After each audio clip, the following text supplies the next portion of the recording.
자, 오늘 하나님의 말씀은 전주와 똑같이 마태복음 24장 44절입니다. 마태복음 24장 44절.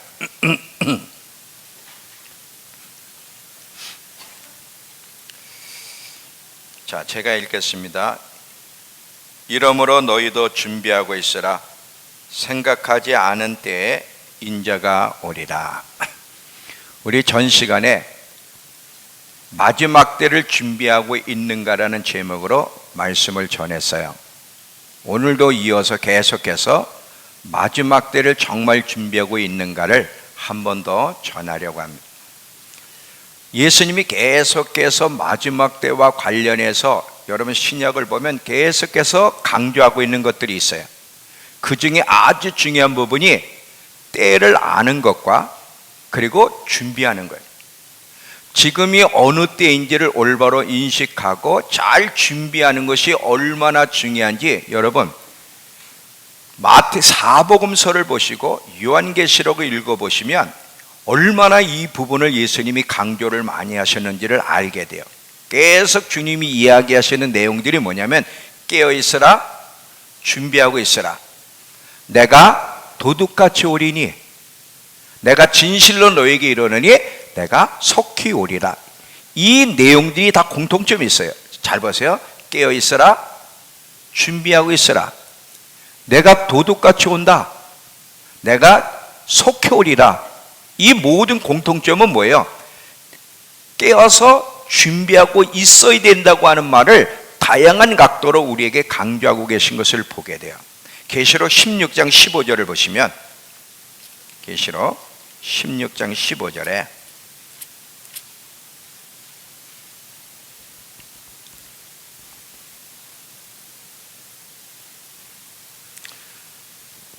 (415페이지) 신약. 보라, 내가 도둑같이 오리니 누구든지 깨어 자기 옷을 지켜 벌거벗고 다니지 아니하며 자기의 부끄러움을 보이지 아니하는 자는 복이 있도다. 여기 옷은요 행실이에요. 정말 주님이 도둑같이 온다는 건 분명히 오는데 어느 경점에 어느 시간에 올지 몰라. 그럼 어떻게 해야 돼? 깨어서 준비하는 거 외에는 방법이 없다는 거예요. 계속 성경은 예수님이 친히 뭐라고 말씀하시면 지금이 마지막 때다, 내가 올 날이 가까워서 내가 속히 올 건데 준비하지 않으면 도둑같이 오는 것처럼 너희가 내가 오는 것을 모를 거야. 깨어 있어야 돼. 계속 이렇게 반복하고 있는 것을 보게 돼요. 성경은 지혜로운 자와 어리석은 자의 이야기가 굉장히 많이 나와요. 누가 지혜로운 자고 누가 어리석은 자입니까? 하나님 말씀에 귀를 기울이고 그 말씀대로 반응하며 준비하는 자가 지혜로운 자인 것을 우리에게 가르쳐줘요. 왜 그렇죠? 그대로 이루어질 거기 때문에. 많은 사람들 가운데 아주 잘못된 태도가 하나 있는데 뭐냐면 하나님 말씀을 그대로 믿지 않는다는 거예요. 하나님 말씀은 그대로 이루어지는데, 근데 우리는 말씀을 들으면서 성경은 하나님의 말씀이야 그렇게 이야기하면서도 그대로 이루어질 거라고 생각하지 않는 사람들이 더 많다는 사실이에요. 왜? 하나님 말씀에 귀를 기울이고 반응해야 되죠? 그대로 이루어질 거기 때문에 그래요. 매일매일 하루하루를 하나님 말씀을 믿고 그대로 준비하며 사는 것이 지혜로운 자라고 하는 것을 성경이 이야기해 줍니다. 겉으로 볼 때는 모두가 똑같아 보이지만 절대 똑같은 게 아니에요. 지금 이렇게 외형상으로는 여러분이 다 예배에 나왔기 때문에 똑같은 것처럼 보이지만 언제 정말 내가 지혜로운 자였는지 어리석은 자였는지는 언제 알아? 폭풍이 올 때 아는 거예요. 매일매일 반석에 집을 지은 자는 폭풍이 올 때 정말 잘 준비했던 것이 얼마나 귀한 시간이었는지를 깨닫게 될 거고, 폭풍이 올 때 매일매일 준비하지 않은 사람은 그때 왜 내가 그때 매일매일 준비하지 않았는지를 깨닫고 후회하며 고통 가운데 시간을 보낼 것이에요.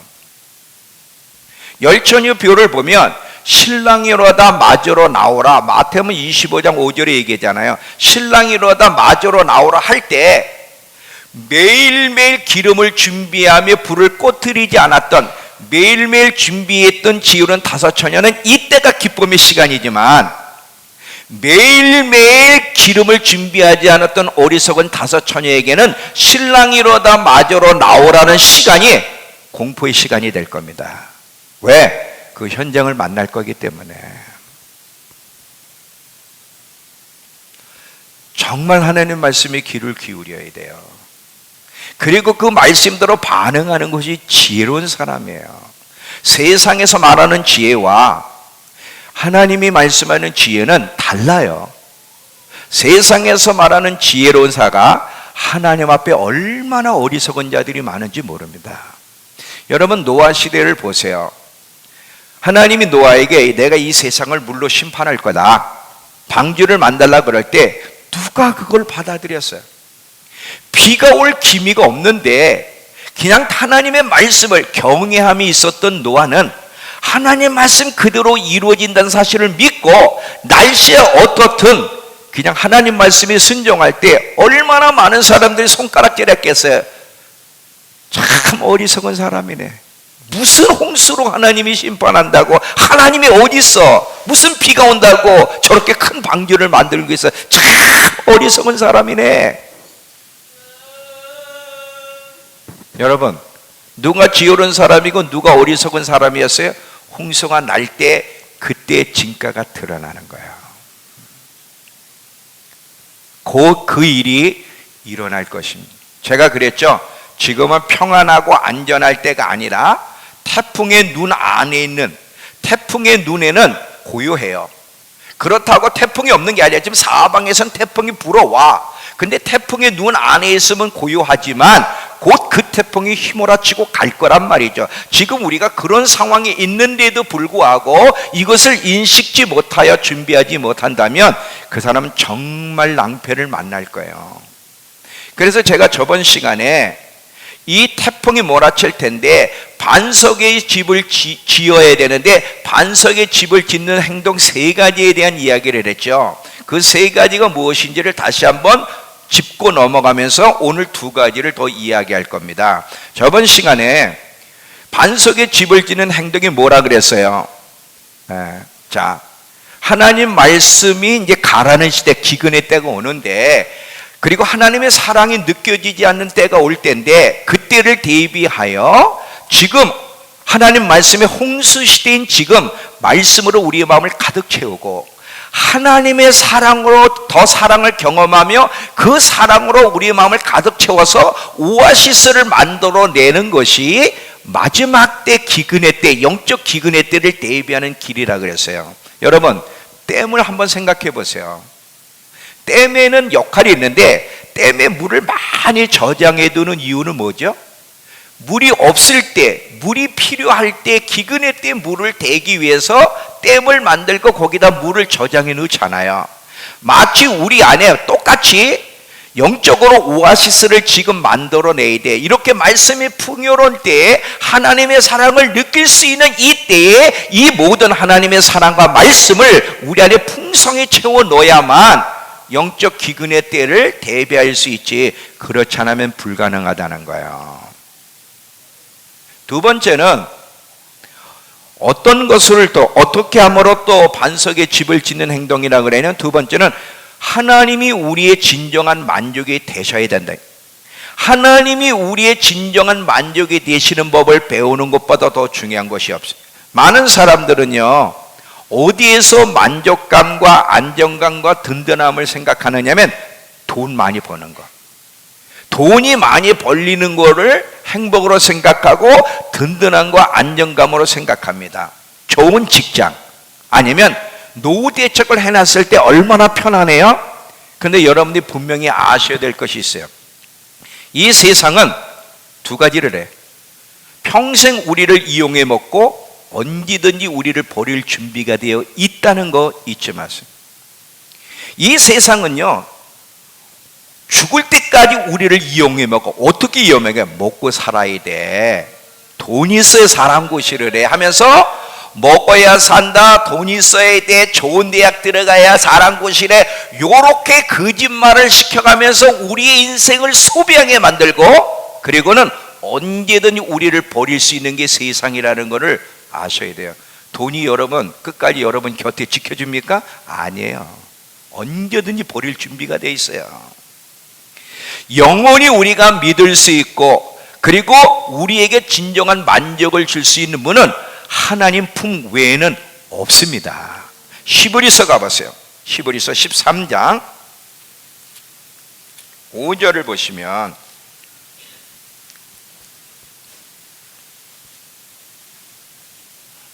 히브리서 13장 5절, 돈을 사랑하지 말고 있는 바를 족한 줄로 알라. 그가 친히 말씀하시기를 내가 결코 너희를 버리지 아니하고 너희를 떠나지 아니하리라. 하나님 우리에게 분명히 말씀하셔서 내가 어떤 상황이 있어도 너희를 버리지 않고 너희 곁을 떠나지 않고 지켜줄 거라고 약속했어요. 이사야 49장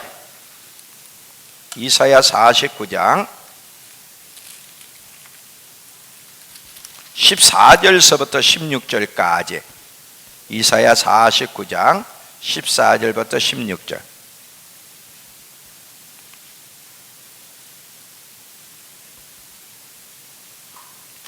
자, 오직 시온이 이르기를 여호와께서 나를 버리시며 주께서 나를 잊으셨다 하였거니와 여인이 어찌 그 젖 먹는 자식을 잊겠으며 자기 태에서 난 아들을 긍휼히 여기지 않겠느냐. 그들은 혹시 잊을지라도 나는 너를 잊지 아니할 것이라. 내가 너를 내 손바닥에 새겼고 너의 성벽이 항상 내 앞에 있나니. 자, 하나님이 어떤 분이신지를 우리에게 이야기해 줘요. 영원히 믿을 수 있고 영원히 의지할 수 있는 안전한 곳은 하나님 품 외에 없어요. 근데 문제는 세상 사람들은 하나님을 모르니까 하나님을 의지하지 않는다지만, 많은 그리스도인들조차도 하나님 한 분으로 만족하지 못하고 다른 곳으로 또 만족하려고, 다른 곳에서 더 든든한 거 안정감을 찾으려고 하는데, 이것보다 어리석은 행동들이 없어요. 계시록 18장에 보면 큰 바벨론이 멸망당하는데, 이 큰 바벨론은 그때 세계 경제 시스템을 얘기해. 많은 사람들이 이제 경제, 이 돈 때문에 막 행복을 느낄 때 한순간 하나님이 한 시간 안에 이 경제 시스템을 다 무너뜨려 버린다는 거예요. 이때 여러분, 왕들이 애통하고 통곡하고 상인들이 애통하고 통곡하고 선박 큰 배들을 부리는 사장들이 애통하고 통곡하고 많은 영혼들이 애통하고 통곡하는 얘기가 계시록 18장 얘기야. 하나님 외에는 안 돼. 여러분, 분명히 하나님 한 분만으로 만족하는 법을 배우며 날마다 훈련하는 사람은 어떤 상황을 만나도 흔들리지 않고 넘어지지 않고 안전할 것이지만, 하나님 외에 다른 곳으로 만족감과 행복감과 의지하려고 하는 사람은 반드시 통곡할 날이 올 것입니다.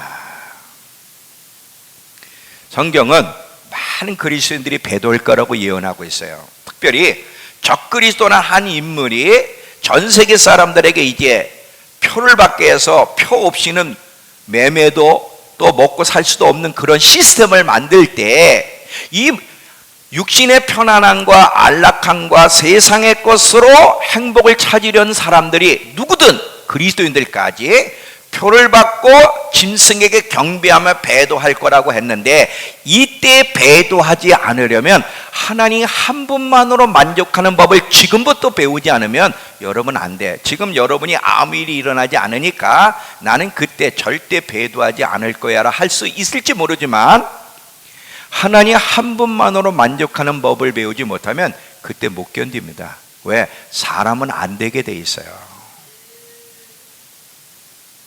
세 번째는 뭐였죠? 하나님만 바라보고 하나님을 향한 갈망에 불타는 것, 이것이 마지막 때를 준비하는 반석의 집을 짓는 세 번째 행동이라 그랬어요. 여러분, 비둘기 눈, 이사야 26장 3절을 보시면 뭐라고 성경이 기록되어 있어요? 주께서는 그 생각을 주께 고정시킨 자를 완전한 평강으로 인도하여. 많은 사람들이 상황 때문에 혼란에 빠지고 두려워하고 좌절하고 절망 속에 있을 때 하나님께 집중하는 자, 하나님만 바라보는 자, 하나님께 고정하는 자에게는 완전한 평강으로 그를 지켜주시겠다는 거예요. 여러분, 하나님이 약속하신 하나님의 방법이 옳은 겁니다. 이대로 해야만 마지막 때 안전하지, 이대로 하지 않으면 어느 누구도 안전할 수 없다는 사실을 기억하셔야 돼요. 지금 많은 그리스도인들이 나쁜 태도가 있어요. 하나님 말씀에 귀를 기울이지 않는다는 거예요. 하나님 말씀을 정말 그대로 믿지 않는다는 거예요. 물론 말은 겉으로는 나 믿어요, 하나님 살아계신 것도 믿고요, 하나님 말씀도 믿어요. 근데 진짜 믿고 행동하느냐 이거지.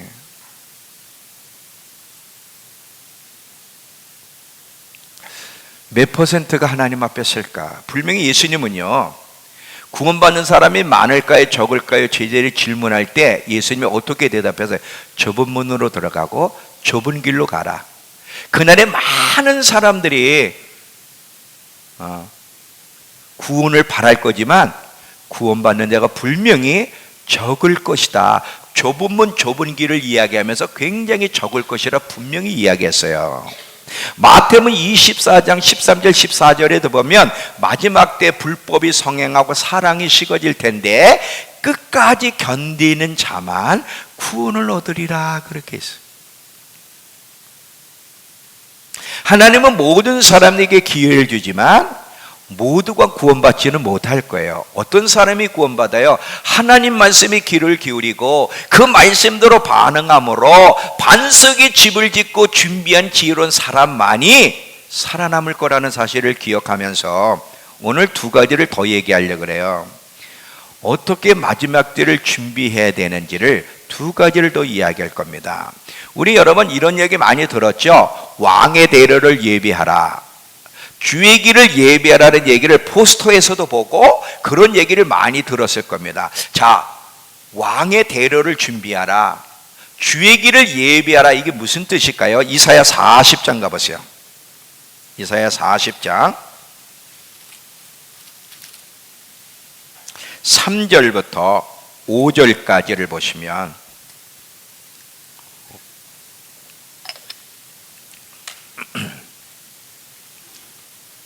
자, 이사야 40장은 1013페이지 구약 3절부터 5절. 외치는 자의 소리여 이르되 너희는 광야에서 여호와의 길을 예비하라, 사막에서 우리 하나님의 대로를 평탄하게 하라.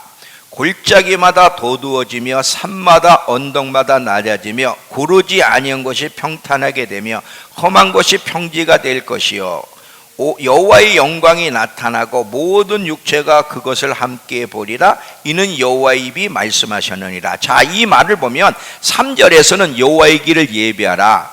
그러면 어떻게 주님 오실 길을 예비하는데 4절 회개함으로야. 그렇게 되면 5절 하나님의 영광을 본다는 거예요. 여기서 해답이 나왔어요. 자, 이 이사야 40장 3절에서 5절은 누가 인용했냐? 세례자 요한이 인용했어요. 예수님의 초림을 예비케 하기에 부름받은 사람이 세례자 요한인데 하나님이 세례자 요한으로 하여금 초림의 예수님을 맞이할 수 있도록 이스라엘 백성을 준비시키라고 먼저 보내셨어요. 그러면 초림하는 예수님을 맞이할 수 있도록 세례 요한이 어떻게 백성을 준비시켰느냐면 다른 거 아니야, 회개야. 이 회개가 초림의 예수님을 준비하는 길이었고 재림도 똑같이 마찬가지라는 사실을 기억하셔야 돼요. 왕의 대로를 예비하라, 주의 길을 예비하라. 구체적으로 어떻게 하는 것이 예비하는 거냐면 회개하는 것, 회개와 회개에 합당한 열매를 맺어가는 것이 주의 오실 길을 예비할 수 있는 아주 중요한 길이라는 사실을 잊지 마시기 바랍니다. 여러분, 정말 저와 여러분이 예수님이 정말 빨리 오기를 원하신다면, 아니 질문할게요. 마음으로 대답하세요. 예수님 진짜 빨리 오시길 원하세요? 네, 대답하는 사람이 5사람밖에 없네. 우리는 솔직히 빨리 안 왔으면 좋겠어. 왜? 준비도 안 됐지만 뭐 준비 언제 되나 뭐 늘 그 소리지. 또 하나는 뭐야? 너무 세상이 재밌어. 지금 안 왔으면 좋겠어. 조금 재미 좀 더 보고. 시집갈 애들은 시집 가고, 장가 가고 싶은 사람은 빨리 장가도 가고, 그리고 예수님이 오셨으면 좋겠다 생각하는 사람들이 있을지 몰라.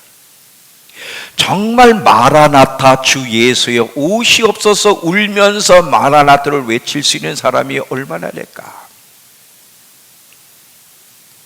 정말 얼마나.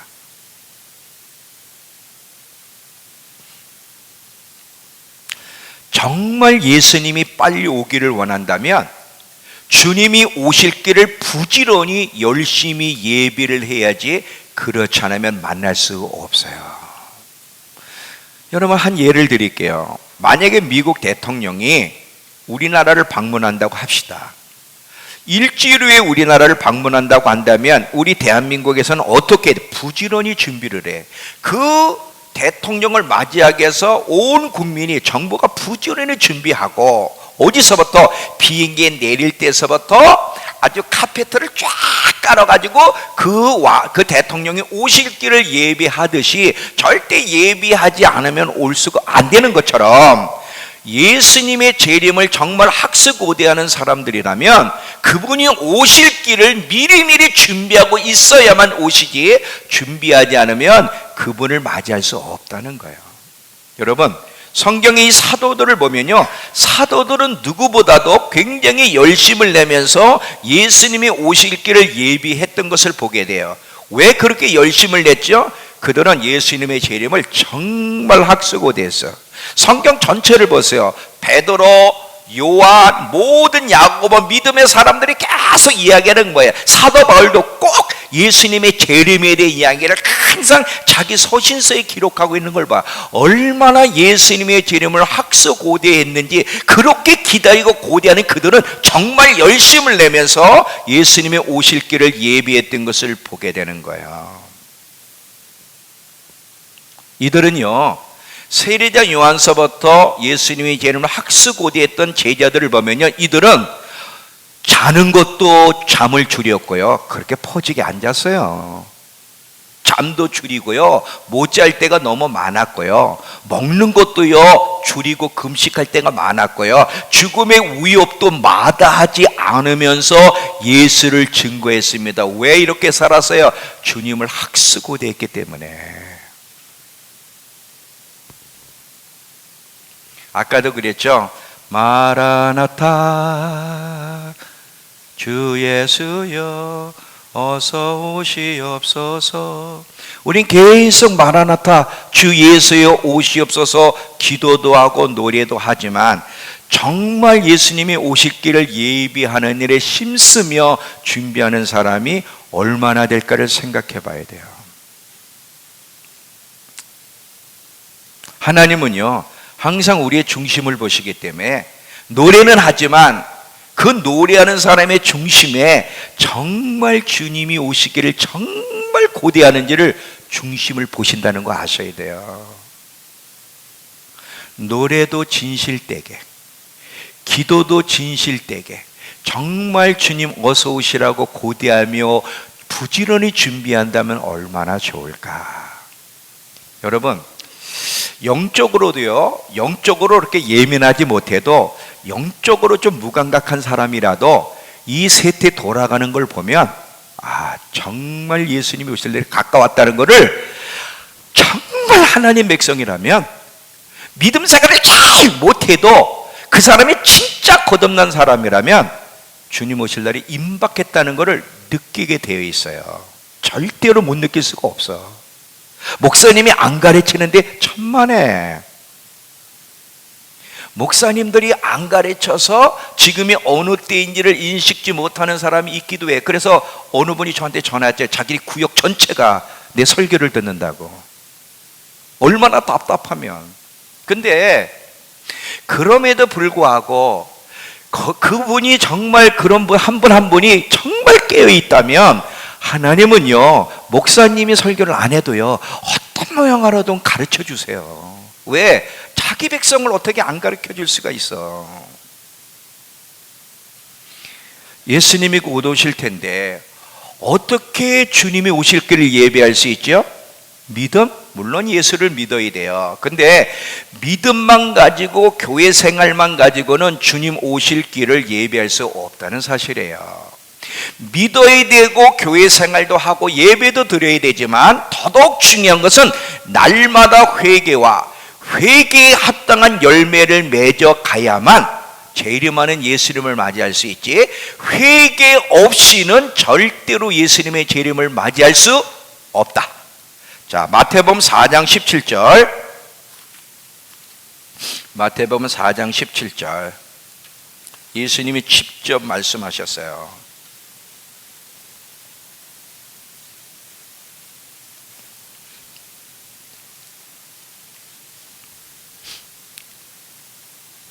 자, 피셨죠? 이때부터 예수께서 비로소 전파하여 이르시되 회개하라, 천국이 가까웠다. 지금 예수님이 오시자마자 초림하시자마자 재림에 대한 얘기, 하나님 나라가 곧 올 거라는 얘기를 하시는데, 그 하나님의 나라를 준비하는 길, 주님의 재림을 준비하는 길, 왕의 대로를 준비하는 길이 뭔지를 얘기하는데 그게 뭐다? 회개라는 거야. 세례자 요한이 계속해서 초림하는 예수님이 오실 길을 이스라엘 백성에게 예비케 하기 위해서 그가 한 얘기가 뭐예요? 회개와 회개에 합당한 열매를 맺으라는 계속 그 말을 하면서 백성들을 회개로 이끌었던 것을 보게 돼요. 그거예요, 그거. 사도행전 3장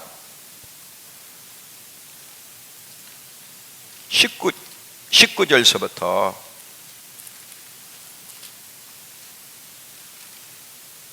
20절 보면,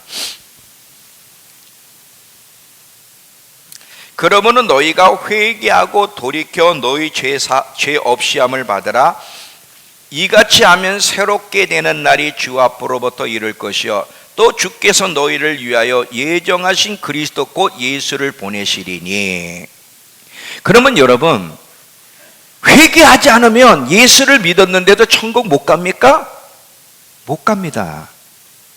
회개 없이는 절대로 주님 만날 수도, 회개 없이는 회개의 삶이 이어지지 않으면 절대로 예수님의 재림을 준비할 수가 없어요.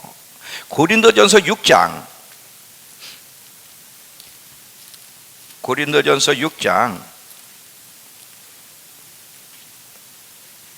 9절을 보시면,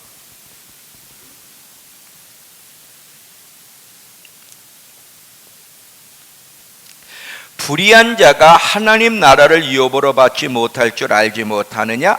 미혹을 받지 말라, 즉 속지 말라. 음행하는 자나 우상 숭배하는 자나 간음하는 자나 탐색하는 자나 남색하는 자나 도둑이나 탐욕을 부리는 자나 술 취하는 자나 모욕하는 자나 속여 빼앗는 자들은 하나님 나라를 유업으로 받지 못한다. 분명히 고린도 교인들에게, 믿는 사람들에게 죄를 회개하며 살아가지 않으면, 회개에 합당한 열매 없이는 절대로 천국 갈 수 없다고 분명히 이야기했어요. 빌립보서 2장 19절.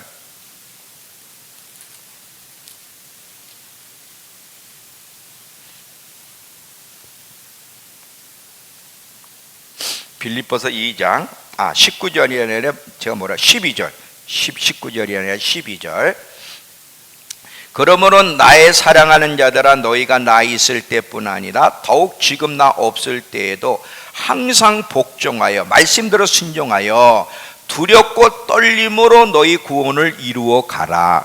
구원이라고 하는 것은 여정이에요.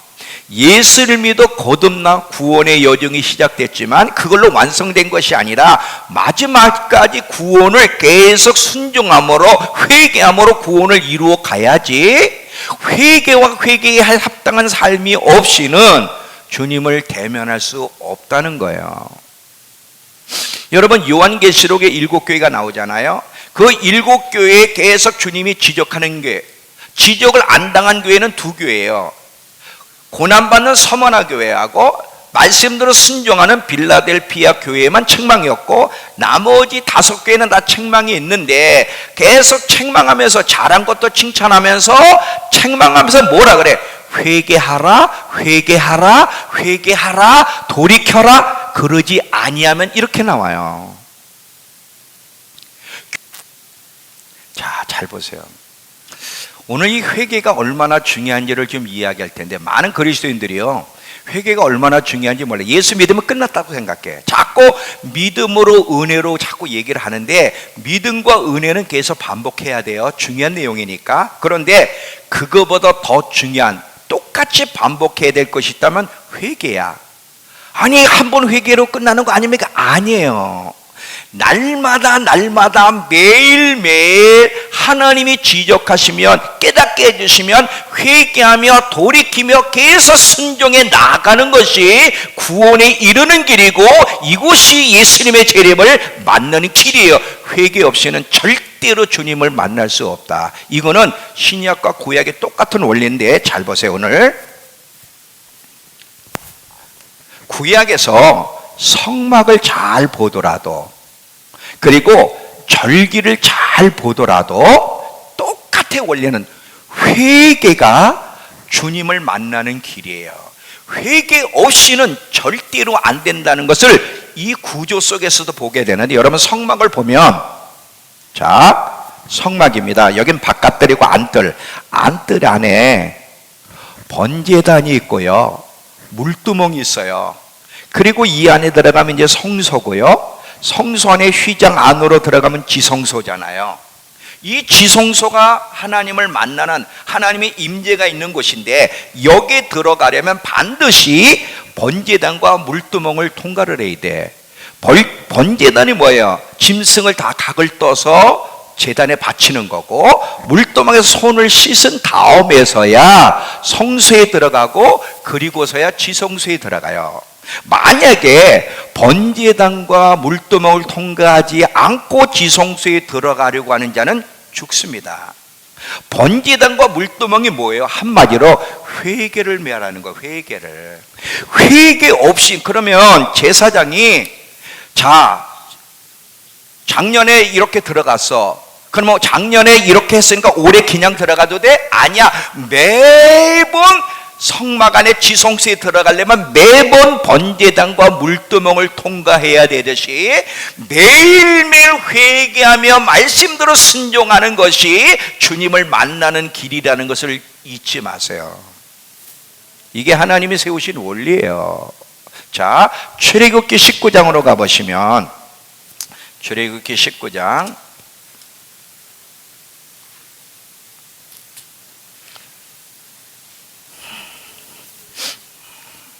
10절서부터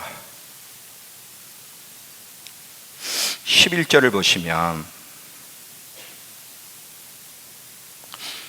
여호와께서 모세에게 이르시되 너는 백성에게로 가서 오늘과 내일 그들을 성결하게 하며 그들에게 옷을 빨게 하고 준비하게 하여 셋째 날을 기다리게 하라. 이는 셋째 날에 나 여호와가 온 백성 목전에서 시내산에 강림할 것임이니.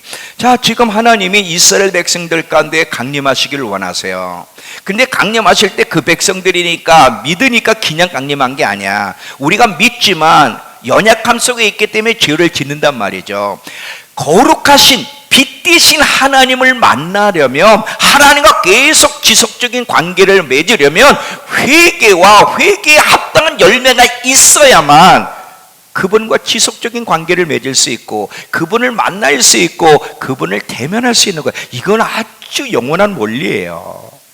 자, 또 보세요. 이번엔 절기로 가지고 예를 드릴게요. 절기 가운데 중요한 절기가 있는데 우리가 보통 다루지 않는 절기들이 있어요. 자, 우리 보통 사람들이 절기하면 유월절, 오순절, 그리고 초막절, 보통 이 절기를 많이 알죠. 많은 얘기를 하니까. 그런데 오늘 제가 중요한 절기를, 나팔절을 좀 얘기해요. 나팔절 절기에서 열을 10일 동안 지키면 속죄일이 줘요. 속죄일에서 5일 지나면 초막절이 주어집니다. 자, 이게 왜 중요한지 보세요. 이것이 바로 뭐를 상징하냐면, 이제 주님 앞에 섰을 때 심판대 앞에 우리 모두가 설 텐데, 그 심판대에서 담대히 주님을 대면하려면 반드시 회개가 있어야만 주님을 대면한다는 것을 계속 가르쳐 주기 위해서 주어진 절기가 나팔절, 속죄일, 초막절이에요. 자, 설명을 할게요. 민수기 29장 가보세요. 민수기 29장 1절에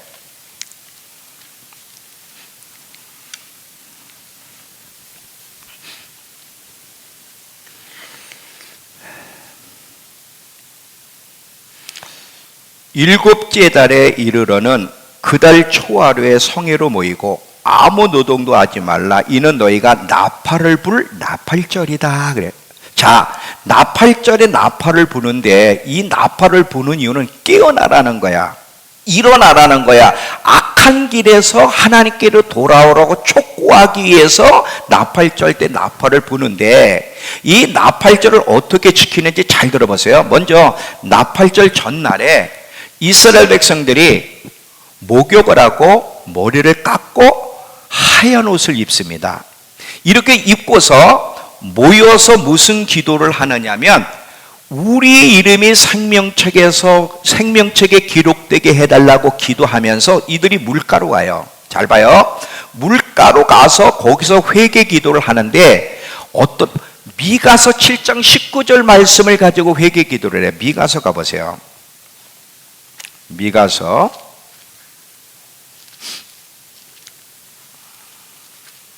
7장 19절. 미가서는 1297페이지 구약 1297페이지.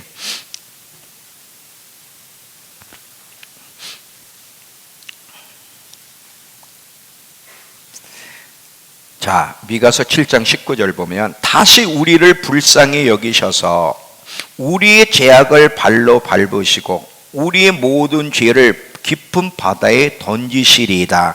이 말씀을 인용하면서 우리 민족의 모든 죄를 다시는 기억되지 않게 해주시고 바다에 빠져서 바다에 가라앉아서 없어지게 해주십시오. 이렇게 회개 기도하면서 자기들 주머니에 있는 빵부스러기 가져갔던 빵부스러기, 이게 이제 죄를 상징하는 빵부스러기를 강이든 바다에 띄웁니다. 그러면은 떠내려가다가 다 빠지겠죠. 이렇게 하나님 우리의 죄를 용서해 주시고 다시는 기억지 않게 해달라고 나팔절 전날에 모여서 회개 기도를 해요. 잘 들어봐요 지금. 그리고 나서 나팔절이 시작되잖아요. 나팔절이 열흘 동안 시작되는 동안 뭐 하냐 그러면 이제 사람들을 찾아가요. 자, 우리 관계 속에서 서로 미워하고 용서하지 못하고 마음을 닫고 상대도 안 하고 죄진 것들이 있잖아요. 이제 나팔절 전날에 용서해달라고 기도했잖아요. 우리 죄를 기억지 마시고 생명책에 우리 이름이 기록되게 해달라고 기도하고서는 10일 동안 구체로 사람들을 찾아가는 거예요. 찾아가서 남은수 집사한테 화해를 해. 내가 참 당신 너무 미워했다. 자꾸 금요 철야 때마다 안 나와가지고 내가 얼마나 삐지고 미워했는지, 이번 주도 안 나와가지고 내가 삐졌었는데 미안하다고, 삐지면 안 되는 줄 알면서 내가 삐졌다고 이제 가서 화해를 하는 거예요. 이제 용서를 구해. 10일 동안 잘 봐요. 화해를 하면서 조목조목 죄를 정리하기 시작합니다. 그리고 나서 속죄일이 주어져요. 죄가 용서받는 날이 오는 거예요. 자, 나팔절을 하나님이 주시는 이유는 회개의 기회를 주시기 위해서.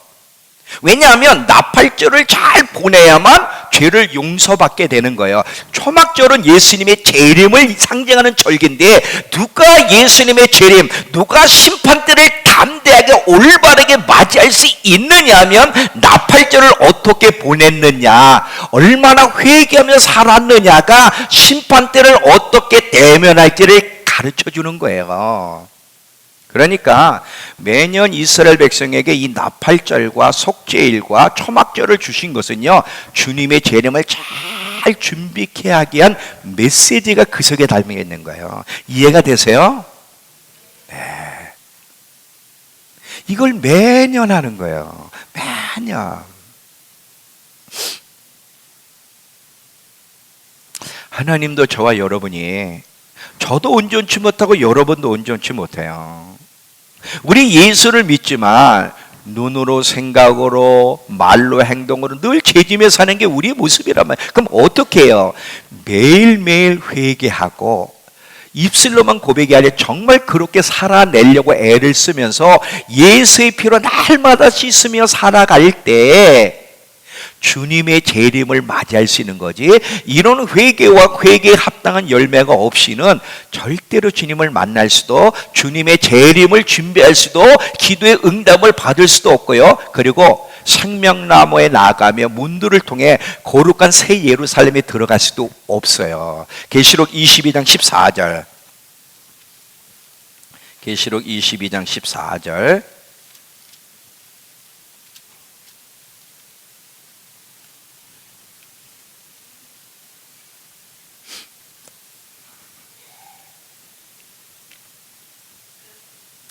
자기 두루마기를 빠는 자들은 복이 있으니, 회개죠.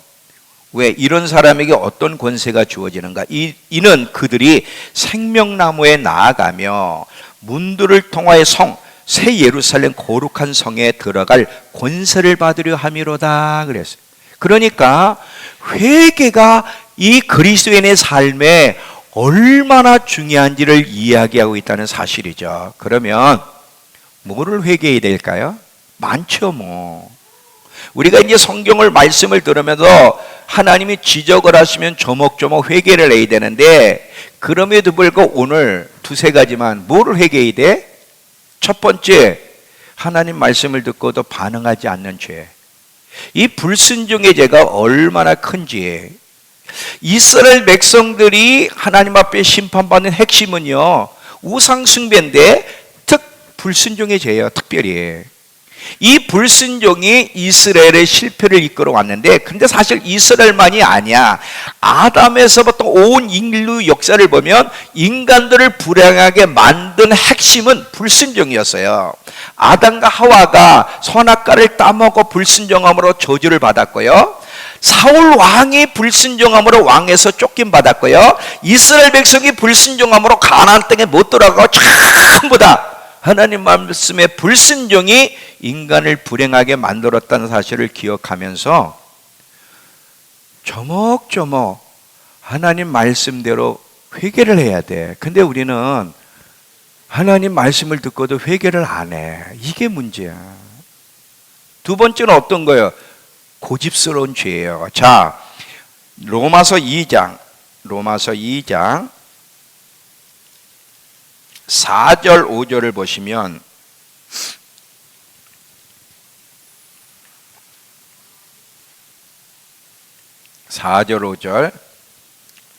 혹 내가 하나님의 인자하심이 너를 인도하여 회개하게 하심을 알지 못하여 그의 인자하심과 용납하심과 길이 참으심의 풍성함을 멸시하느냐? 다만 내 고집과 회개하지 아니하는 마음을 따라 진노의 날 곧 하나님의 의로우신 심판이 나타나는 그날에 이 말 진노를 내게 쌓는도다. 하나님께서 각 사람에게 그 행한 대로 보응하시되. 자, 여기 보세요. 하나님이 세우신 원리 두 가지가 있어요. 순종하면 생명을 얻고 복을 받지만 불순종하면 사망과 저주를 받는다는 건 하나님이 세우신 영원한 법칙이에요.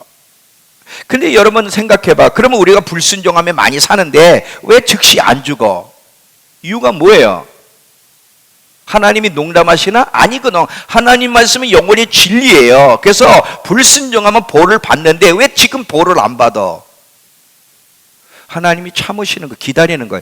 회개할 수 있도록 기회를 주시는 거예요. 자비를 베푸는 거예요.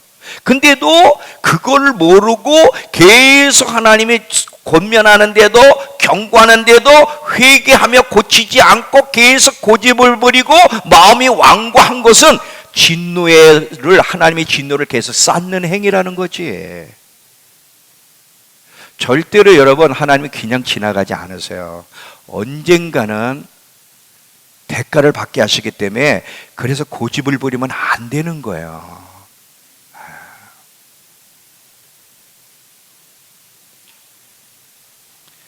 또 뭐를 회개해야 돼요? 사랑하지 않는 죄예요. 자, 보세요.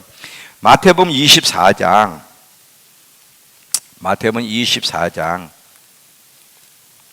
13절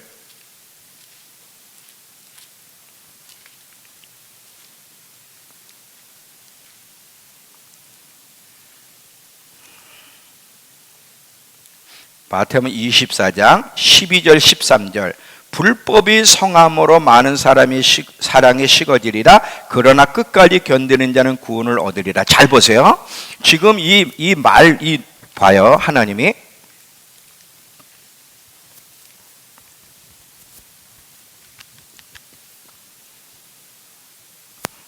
자, 불법이 성하다.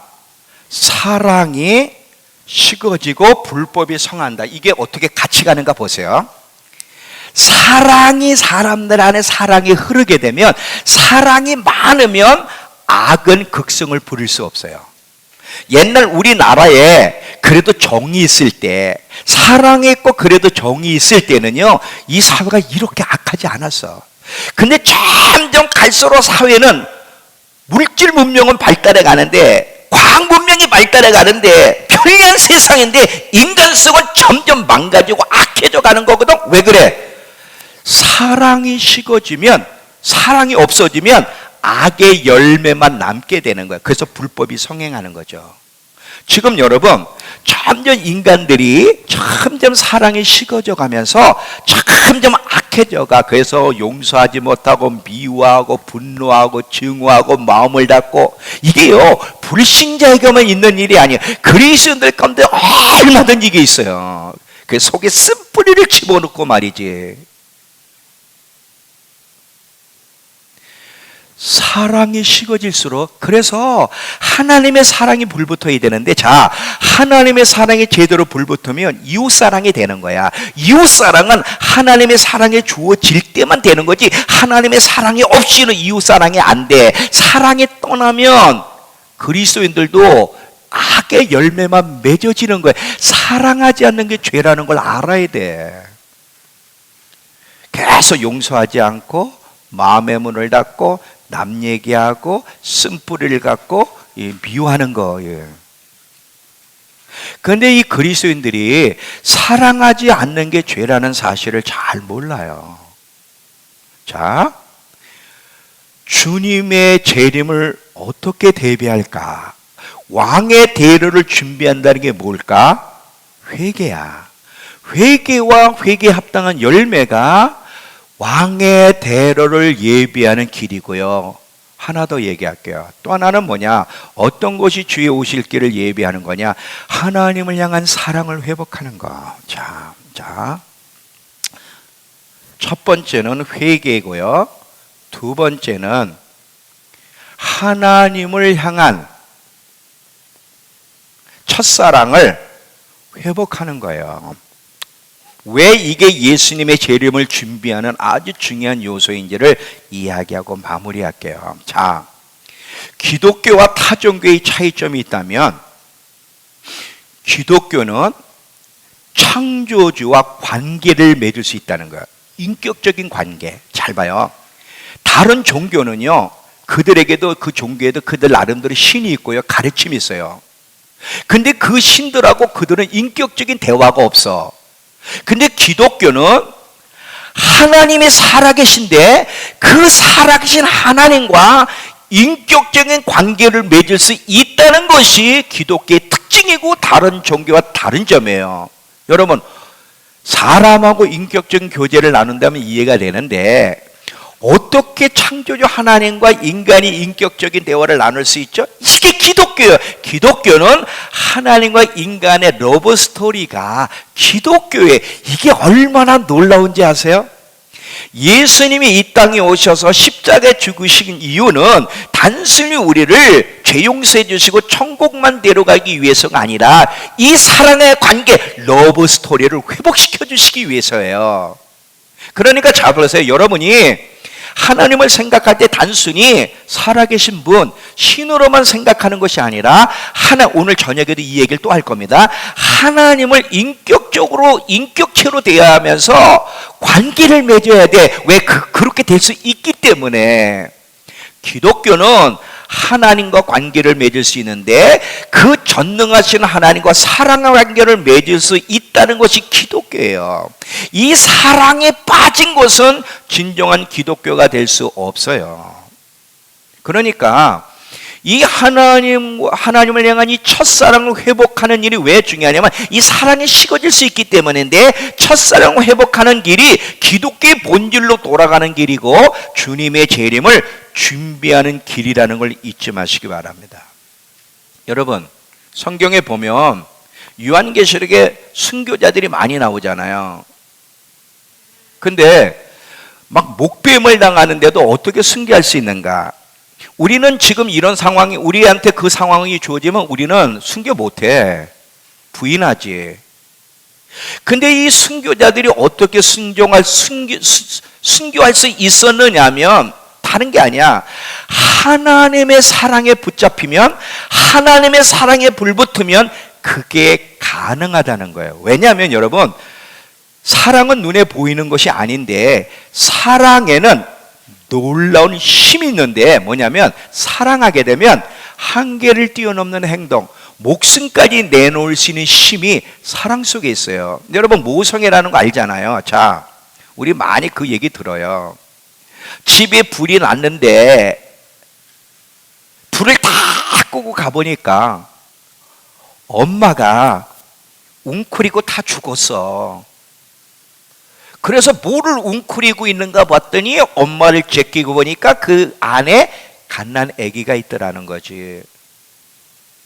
그 갓난 사랑하는 아기, 자기 자식을 살리기 위해서 자기가 대신 카바를 한 거예요. 죽으면서까지. 근데 여러분, 보통 여자들이 그런 마음이 있어 없어?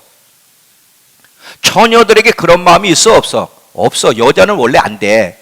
근데 평범한 여자가 어떻게 그런 힘이 생겨? 사랑이 생기면, 자식을 낳아가지고 그 자식이는 사랑에 들어오면 한계를 뛰어넘는 목숨을 바칠 수 있는 힘이 생기듯이 하나님을 사랑하게 되면 순교까지 할 수 있기 때문에 하나님을 향한 사랑이 회복되어야 되는 거예요.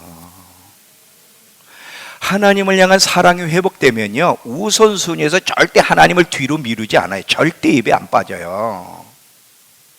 많은 사람들이 우선순위에서 하나님을 뒤로 미루고 막 이러는 이유에 먹고 사는 일 때문에 타협하고 다른 것 때문에 타협하고 이렇게 하나님께 목숨을 안 거는 이유는 뭐냐면 사랑이 식어졌기 때문에 그래요. 다니엘 같은 경우는요, 어떻게 그 하루에 3번씩 하나님께 나가는 일에 목숨을 걸어서 그것 때문에 사자굴 속에 들어갈 상황인데도 어떻게 목숨을 걸고 기도의 자리로 갔죠? 그 이유는요, 그만큼 그가 하나님을 사랑했기 때문에 그게 가능한 거지, 그가 하나님을 사랑하지 않았다면 그 행동은 나올 수가 없었던 거예요.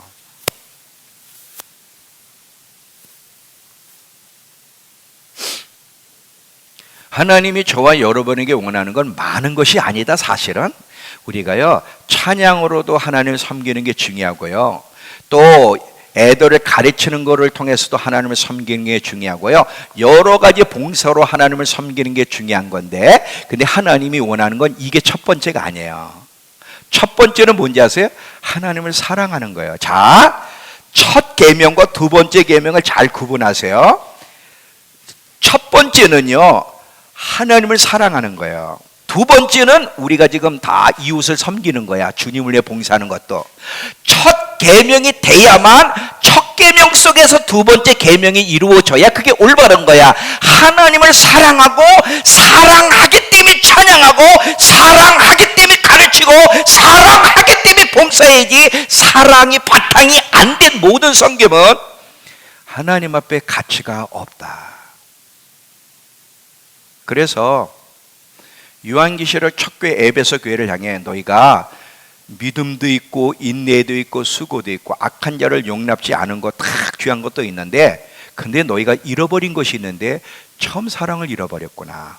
어디서 떨어졌는지를 생각하고 회개하고 처음 사랑을 다시 회복하라고 이야기하시는 거예요. 왜냐하면 사랑에 빠진 행위는 하나님 앞에 가치가 없게. 그래서 일꾼이 되기보다는 연인이 돼야 되고 연인의 관계를 지속하는 것이 그래서 중요한 거예요.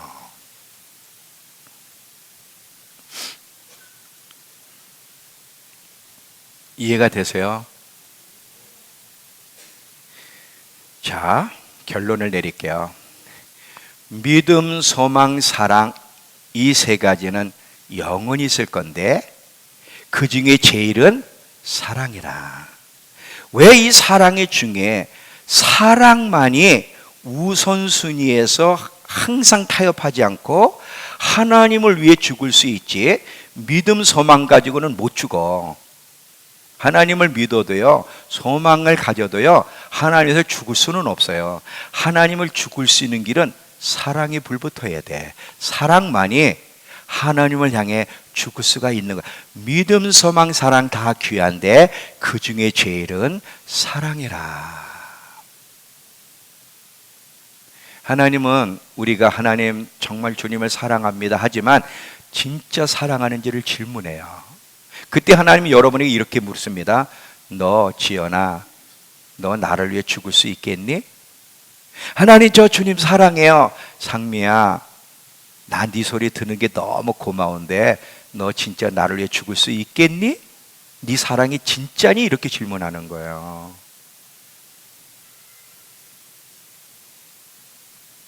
하나님은요, 진짜냐를 물어보는 거예요. 그 중심에. 그러면 내 할 수 있어야 되는데 내 하려면 어떻게 해야 돼? 사랑을 경험해야 돼. 하나님 사랑을 경험해야 돼. 하나님은 사랑에 불붙어야 돼. 자, 아가서 8장 6절 읽고 마칠게요. 아가서 8장 6절. 아가서 전도서 다음에 있죠. 8장 6절. 966페이지. 8장 7절. 많은 물도 이 사랑을 끄지 못하겠고 홍수라도 삼키지 못하나니 사람이 그 온 가신을 다 주고 사랑과 바꾸려 할지라도 오히려 멸시를 받으리라. 자, 여기 지금 이렇게 말이 남았는데 하나님을 향한 불붙는 사랑은 꼬트릴 수 있는 게 없다는 거예요. 홍수로도 많은 물로도 그 사랑을 꼬트릴 수가 없대. 그리고 그 사랑은 무엇으로도 살 수가 없대. 하나님만이 주시는 거래. 자, 잘 봐요. 마치 이거예요. 촛불은요, 후 불기만 하면 꺼져. 근데 산불, 이번에 산불 났잖아요. 이 지금 포항에도 났고 저 강원도, 너무너무 그분들 고통스러우실 텐데 이 산불 보세요. 어마어마한 산불은요, 촛불은 바람만 해도 꺼지지만 산불은요, 바람도 안 꺼, 더 붙어.